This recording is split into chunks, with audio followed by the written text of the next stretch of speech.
देखना वह किसी दिन बिखर जाएगा। एक दिन भीड़ हमको निगल जाएगी और भीतर का इंसान मर जाएगा। उसी में कोई एक ऐसा कवि है जिसको एकदम अंत में बुलाया जाता है, तो उसकी मनोदशा क्या? जो द्रौपदी के चीर हरण पर मौन साध कर बैठेगा, जो अधर्म के सम्मुख अपने हाथ बांध कर बैठेगा, जो राज्य में रहकर राजद्रोहियों की भाषा में बोलेगा। एक कवि तालियों का भूखा होता है, वाहवाही का भूखा होता है, तो क्या अंत में जो कवि आता है। नमस्कार, आप देख रहे हैं रिस्पेक्टेड सोशल मीडिया और मैं आपके साथ चंदन। देवों की भूमि देवरिया और यह वो धरती है, यहाँ से आज शीर्ष पर तमाम क्षेत्रों में अनेकों हस्तियां आज उभर करके हम लोग के सामने हैं। ऐसे में देवरिया की धरती से ही अनन्य देवरिया जो साहित्य के क्षेत्र में देवरिया का नाम रोशन करते हैं और ये अपने नाम के आगे अनन्य देवरिया भी लिखते हैं। सबसे पहले सर आपका स्वागत है रिस्पेक्टेड सोशल मीडिया। बहुत बहुत धन्यवाद चंदन आपका। अनन्य जी, सबसे पहले हम यही पूछेंगे कि अपने नाम के आगे जो देवरिया जो शब्द लगाते हैं, तो हम इसको क्या समझे, देवरिया से प्रेम है या क्या? हाँ, बिल्कुल ऐसा ही है। चूँकि हम लोग काम के सिलसिले में बहुत समय से बाहर रहना हो रहा है और इस वजह से बहुत कम जो है यहाँ आना-जाना है। लिखना-पढ़ना जैसा है, लिखने-पढ़ने का ऐसा क्षेत्र है कि हमें लगा कि अगर ये योगदान अगर संभव है अपने साथ देवरिया जोड़ के, तो ज़रूर करना चाहिए। और इसके बाद कम से कम इतना ज़रूर है, ये सोचकर अच्छा अनुभव होता है कि हम अनन्य देवरिया जब भी कहीं लिखा जाता है, तो ज़रूर कुछ लोग ऐसे होते हैं जो देवरिया ढूँढने की और जानने की कोशिश करते हैं। तो इससे खुशी मिलती है कि चलो कुछ तो है अपने। काव्य पाठ में भी एक अनन्य देवरिया है। बिल्कुल, बिल्कुल, बिल्कुल। आपका जो एजुकेशन है इंजीनियरिंग क्षेत्र से है, तो एक इंजीनियरिंग करने वाला लड़का साहित्य के क्षेत्र में कैसे? दरअसल क्या हुआ कि साहित्य तो पहले से ही मेरे अंदर था, लिखना-पढ़ना बहुत पहले से था और बहुत छोटी उम्र में मेरी किताब भी आ गई थी। अ, इंजीनियर तो ज़रूरतों ने बनाया, ज़बरदस्ती ने। तो लिखना-पढ़ना बहुत पहले से है, मुझे लगता है कि लगभग 20 साल हो गए मुझे लिखते-पढ़ते हुए। इंजीनियरिंग उसके बाद का है और वो अभी भी है। कहते हैं कि ये सब ईश्वर का दिया हुआ है, अगर लिखना-पढ़ना है, तो मैं यकीनी तौर पे इसे मानता हूँ। क्योंकि जब मैंने शुरू किया था, उस समय इतनी चेतना नहीं थी कि क्या लिखना है और किस तरीके से विचारों का प्रस्तुतिकरण है। कहीं ऊपर से कुछ आ रहा था, जो चलता रहा और वक़्त के साथ चीज़ें बेहतर हुईं, निखार आया। शुरुआती दौर में आप बोल रहे हैं कि छोटे पर से ही आपके अंदर वो प्रतिभा थी और नेचुरली शायद हो। तो शुरुआती दौर में आपने सबसे पहले अगर कोई रचना आपने किया हो, अगर आप मेरे को सुनाना चाहें? ऐसा बहुत कुछ है लेकिन अब ज़हन में नहीं है। अगर बहुत शुरुआत की बात करूँगा तो कुछ ऐसा लिखा होगा 20 साल पहले तो वो ज़हन में नहीं है। अ, कुछ जो बहुत पुराना याद है अगर मैं बताऊँ बहुत पुरानी कविताओं में से मेरी एक कविता ज़हन में है, उससे 4-6 पंक्तियाँ मैं सुना देता हूँ। जब कोई भी चीज़ अपने शीर्ष पर चली जाती है, पीक पर पहुँच जाती है, तो उसके बाद की जो स्थिति होती है वैराग्य होती है। जब इंसान सारी चीज़ों से ऊब जाता है या जब सारी चीज़ों को पार कर लेता है, तो वैराग्य की स्थिति पे पहुँच जाता है। यही स्थिति प्रेम के साथ भी है। जब प्रेम अपने चरम बिंदु को छू लेता है, तो उसके बाद की स्थिति भी वैराग्य है। तो वहाँ पे फिर ये होता है किसी का साथ रहना, नहीं रहना, ये मायने नहीं रखता है। बस उसी का है कि छँट चुका सारा अँधेरा अब दिवस है। छँट चुका सारा अँधेरा अब दिवस है। मन का हर संताप मिटने को विवश है। अब अलौकिक शांति मन को भा रही है। सृष्टि हर एक सार स्वयं समझा रही है। अब जिधर भी देखता हूँ तुम ही तुम हो। बंधनों के पार आकर मुझ में गुम हो। ओढ़े ये परिकल्पनाएँ सो चुका हूँ। मैं तुम्हारे प्रेम में यूँ खो चुका हूँ। और मैं तुम्हें कहाँ-कहाँ देखता हूँ। मैंने कहा ना कि इसके बाद वैराग्य की जो स्थिति होती है ना, इंसान जिसे चाहता है उसे हर जगह देख रहा होता है। ये प्रात की नवधूप में खिलती हुई सी, प्रात की नवधूप में खिलती हुई सी, पल्लवित नवपुष्प से मिलती हुई सी, तुम सुगंधित वायु बनकर बह रही हो, मेरी सांसों से लिपट कर रह रही हो, दृष्टि के हर दृश्य में तुम हो समाहित, वाहिकाओं में लहू बनकर प्रवाहित, प्रेम के नवअर्थ मन में बो चुका हूँ, मैं तुम्हारे प्रेम में यूँ खो चुका हूँ, मैं तुम्हारे प्रेम में। एक बहुत पुरानी कविता थी मेरी जो मेरे ज़हन में है अभी। एक समूह को ये कहें तो एक बृहद भीड़ को कवि सँभालता है और आज का जो दौर है, एक भीड़ को सँभालने के लिए आज का जो कवि है, वो साहित्यिक गरिमा को एक कहें तो उसके ऊपर चला जा रहा है, साहित्यिक गरिमा को लांघ दे रहा है। इस पर आप क्या कह रहे हैं?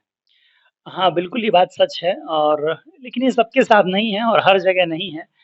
कविता का जो क्षेत्र है बहुत अधिक व्यावसायिक हो चुका है और जो सुनने वाले लोग हैं, कहीं न कहीं उनकी रुचि भी बदली है। कविता जो है पूरा एंटरटेनमेंट का माध्यम हो गया है। जैसे मैं कहूँ कि हास्य कविता के नाम पे आजकल चुटकुले सुनाए जा रहे हैं, सिर्फ़ चुटकुले और उन चुटकुलों का जो स्तर है, वो भी ऐसा है कि आप परिवार के साथ तो कम से कम नहीं सुन सकते। ज़्यादातर जगहों पे ऐसा है।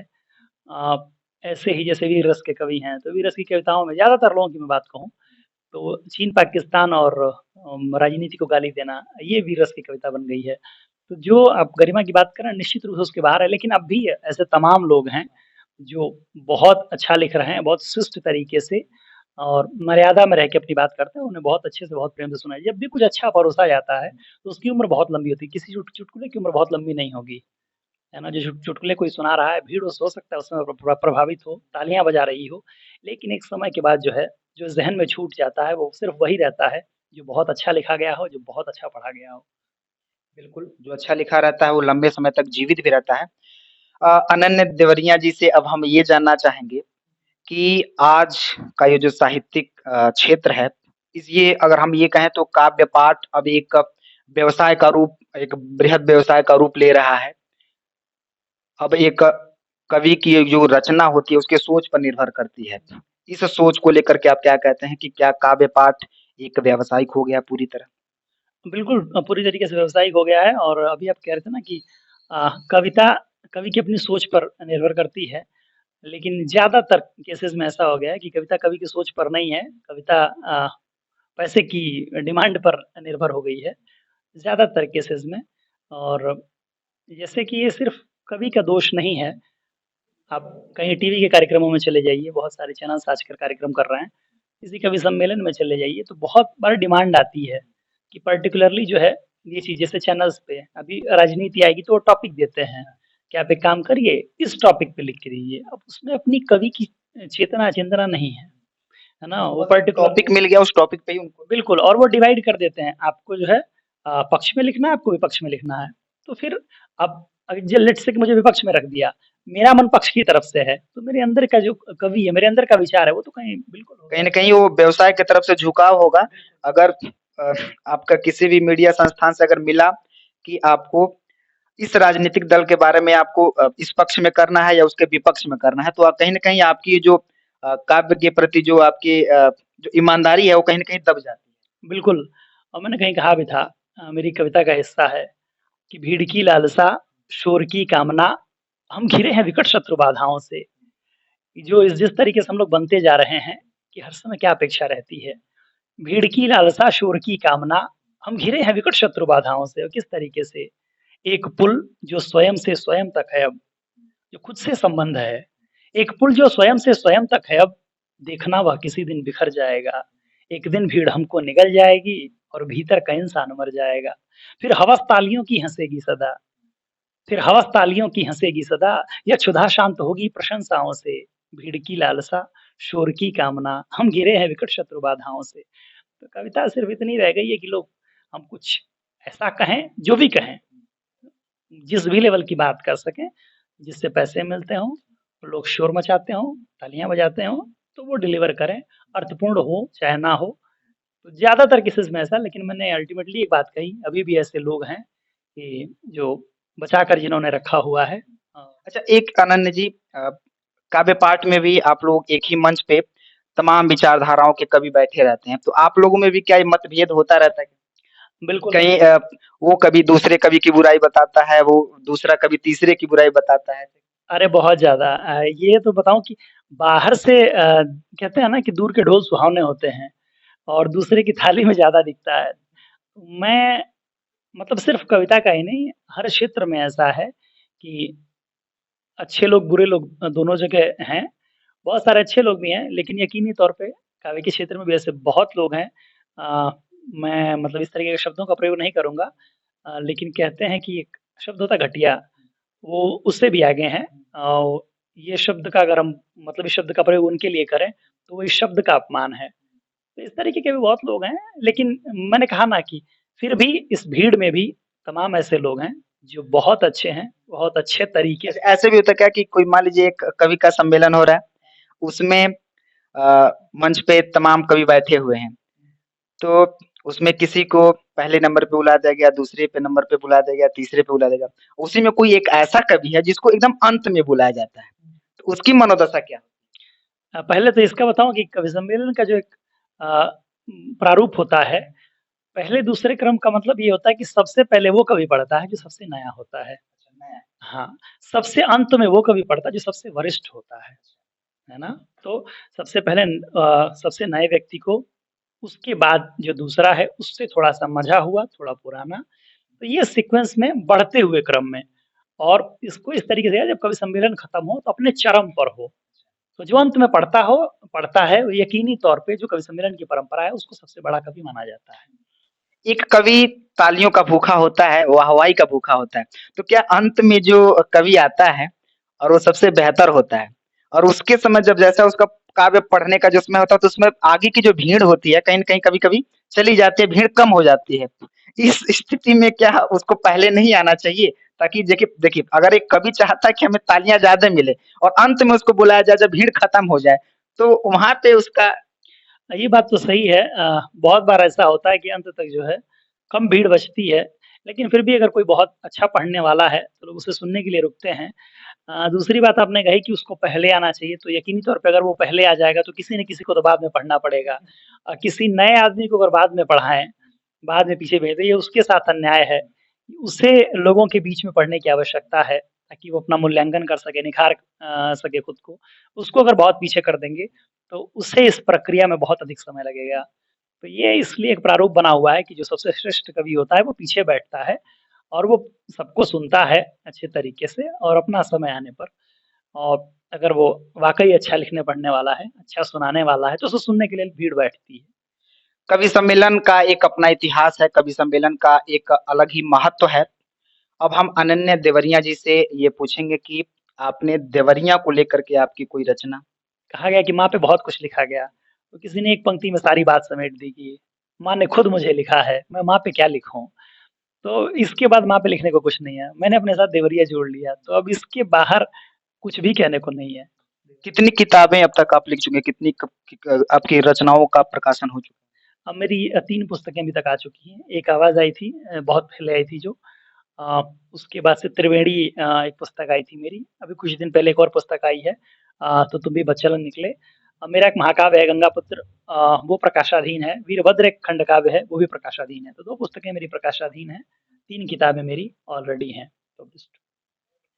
महाभारत को लेकर के आपकी तमाम सारी रचनाएँ हैं, तो महाभारत को लेकर के आप कुछ एक रचना महाभारत एक्चुअली मेरा एक महाकाव्य है गंगापुत्र, जो भीष्म के जीवन से प्रेरित है, और उसका मतलब यही है कि पूरा महाभारत जो है भीष्म के दृष्टिकोण से क्या है। महाकाव्य जो कि बहुत बड़ा है, मैं उसकी 4-6 पंक्तियाँ मैं सुना देता हूँ और मैं अमूमन इसको पढ़ता हूँ। ये महाभारत की समीक्षा है कि महाभारत युद्ध जो है क्यों हुआ और किस कारण से। जब युद्ध के 18 दिन बीत गए, तो युधिष्ठिर जो है पितामह भीष्म के पास जाते हैं और कहते हैं कि पितामह, ये जो मेरा राज्य का लोभ था, इसने एक बहुत विराट युद्ध करा दिया, और जब ये राज्य मुझे मिल गया है, जिस राज्य के लिए मैंने लड़ाई लड़ी, जब वो राज्य मुझे मिल गया है, तो मैं उसका भोग नहीं कर पा रहा हूँ। मेरा मन करता है कि मैं अपने प्राणों का उत्सर्ग कर दूँ, और जिस राज्य के लिए मैं लड़ा, उस राज्य ने आप जैसे बड़े-बड़े वीरों को बाणों की शैया तक पहुँचा दिया, धराशायी कर दिया। मेरा सिंहासन, मुझे ऐसा लगता है कि मेरे भाइयों के शवों पर टिका हुआ है। मैं जिस वस्त्र को पहनता हूँ, जिसे राजवस्त्र कहते हैं, ऐसा लगता है कि मेरे सगे-संबंधियों के खून में भीगा हुआ है। और जब-जब मुझे अनुभूति होती है, मुझे बहुत ग्लानि होती है, मेरा जीने का मन नहीं करता है। तो पितामह भीष्म उनको समझाते हैं कि देखो, तुम्हें ऐसा लगता है कि अकेला राज्य महाभारत युद्ध का कारण था। हो सकता है कि राज्य भी कारण रहा हो, लेकिन राज्य अकेला कारण नहीं था। महाभारत युद्ध के अनेक कारण थे। किसी युग में, किसी कालखंड में अगर ये कारण होंगे, तो एक विराट युद्ध लड़ा जाएगा, जो संभवतः महाभारत जैसा हो। मैंने एक समीक्षा करने की कोशिश की, भीष्म को केंद्र में रख के मैं पढ़ता हूँ 8-10 पंक्तियाँ। महाभारत युद्ध के कौन-कौन से कारण? कि जब द्रौपदी धृतराष्ट्रों के अंधेपन पर मुस्काएगी। मैंने धृतराष्ट्रों शब्द का प्रयोग किया, धृतराष्ट्र का नहीं। धृतराष्ट्र अगर मैं प्रयोग करता, तो उसी कालखंड में सीमित हो जाती। ये कभी भी, किसी भी कालखंड में अगर इस तरीके के कारण होंगे, तो एक विराट युद्ध लड़ा जाएगा। जब द्रौपदी धृतराष्ट्रों के अंधेपन पर मुस्काएगी, जब कुंती नवजात शिशु को धारा पर धर आएगी, जहां भीष्म के भय से गांधारी का संवर होना है, जहां शकुनियों के सीने पर प्रतिशोधों का ढोना है, जहां पांडव चौसर पर द्रौपदी का दांव लगाएंगे, जहां दुशासन चीर खींचने सभा मध्य आ जाएंगे, जहां सभापति अपने नैतिक नेत्र फोड़कर बैठे हों और पितामह भीष्म सभा में मौन ओढ़कर बैठे हों, जब पांचाली रक्त स्नान का निश्चय मन में कर लेगी, युद्धों का परिणाम भूल प्रतिशोध हृदय में भर लेगी, जब स्वयं केशव ही युद्ध हेतु पांडु कुल को उकसाएंगे और सारथी बनकर स्वयं रणभूमि में आ जाएंगे, हे धर्मराज तब तब भूपर, हे धर्मराज, हे धर्मराज तब तब भूपर खूं कत्लो गारत तय है, और युग चाहे कोई भी हो एक महाभारत तय है, एक महाभारत तय है। और भीष्म ने कहा कि तुम्हें लगता है कि बहुत बड़े बड़े लोग मारे गए, किसी युग में किसी भी कालखंड में अगर कोई भी व्यक्ति इन गतिविधियों में लिप्त है तो उसे अंततः यहीं पहुंचना है। कौन सी गतिविधियां? कि जो द्रौपदी के चीर हरण पर मौन साध कर बैठेगा, जो द्रौपदी के चीर हरण पर मौन साध कर बैठेगा, जो अधर्म के सम्मुख अपने हाथ बांध कर बैठेगा, जो राज्य में रहकर राजद्रोहियों की भाषा में बोलेगा, अन्यायों की चौसर पर भी जिसका रुधिर न खोलेगा, उसका न्याय की राज्यसभा में खंडित होना निश्चित है, उसका न्याय की राज्यसभा में खंडित होना निश्चित है, और एक एक अपराध के बदले दंडित होना निश्चित है, दंडित होना निश्चित है। कि फिर राजा हो या रंक हो कोई वेदी पे उतारा जाएगा। एक पंक्ति में पूरा महाभारत का युद्ध। कि फिर राजा हो या रंक हो कोई वेदी पे उतारा जाएगा, राजा हो या रंक हो कोई वेदी पे उतारा जाएगा, और यदि भीष्म वहां पर दोषी है तो भीष्म भी मारा जाएगा, भीष्म भी मारा जाएगा। क्या बात है। कवि सम्मेलनों में अगर कवि की रचनाओं को सुना जाए तो अंदर से एक मेरे अंदर भी कंपन आ चुकी, जिस तरीके से आपने सुनाया।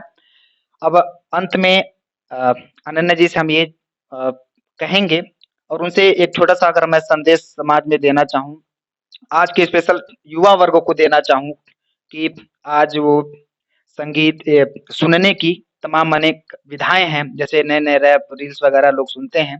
ऐसे युवाओं को आप क्या अगर कुछ एक छोटा-सा संदेश देना हो अपने साहित्य से जोड़ करके?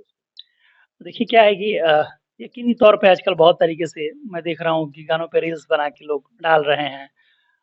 ये भी नहीं कहना चाहिए, बहुत सारी अभद्रता भी सोशल मीडिया से फैल रही है। लेकिन इसी में तमाम ऐसे लोग हैं जो बढ़िया काम कर रहे हैं, जैसे आपका भी एक है। आपका चैनल का नाम मुझे बहुत प्रभावित करता है, रिस्पेक्टेड सोशल मीडिया। तो ये भी एक बहुत अच्छा जो है, बहुत अच्छी मुहिम है। साहित्य आपको विचारवान बनाता है। अगर आपका साहित्य की तरफ रुचि है, और लिखना ज़रूरी नहीं है, पढ़ना है, सुनना है, किसी भी माध्यम से अगर आप जुड़ते हैं तो निश्चित रूप से साहित्य आपको चीज़ों को अलग दृष्टिकोण से भी देखने की प्रेरणा देता है। मैंने कहा ना कि महाभारत युद्ध को दिनकर ने अपनी दृष्टि से देखा, वेद व्यास ने अपनी दृष्टि से देखा, फिर अलग-अलग समय पे लोगों ने समीक्षा की, बहुत कुछ लिखा गया, तो सबने अपनी दृष्टि से देखा। साहित्य आपको दृष्टिकोण देता है, विचारवान बनाता है। तो जीवन में बहुत सारी ऐसी परिस्थितियाँ आएँगी, जिस समय जब सब लोग एक तरीके से देख रहे होंगे, आप इतने सक्षम होंगे कि आप अपने स्थान से हटकर किसी दूसरे के स्थान पर भी खुद को स्थापित करके उस स्थिति को महसूस कर पाएँगे, समझ पाएँगे। तो मैं निश्चित रूप से जो भी युवा वर्ग है, मैं उनसे निवेदन करूँगा, और ये उम्मीद भी करूँगा कि पीढ़ी जो है इस तरफ भी आए, और जो अच्छा लिखा गया है, जो अच्छा पढ़ा गया है, कम से कम उससे जुड़े। बिल्कुल। आज के युवाओं को अनन्या जी की तरफ से एक छोटा-सा भी संदेश है कि आप जिस किसी भी विधा को सुनते हैं, जिस किसी भी विधा को लिखते हैं, जिस किसी भी विधा में रुचि रखते हैं, उसके साथ ही साथ एक साहित्य को भी लेकर के देखें, जिसको एक अपना एक अलग ही नज़रिया इन्होंने बताया।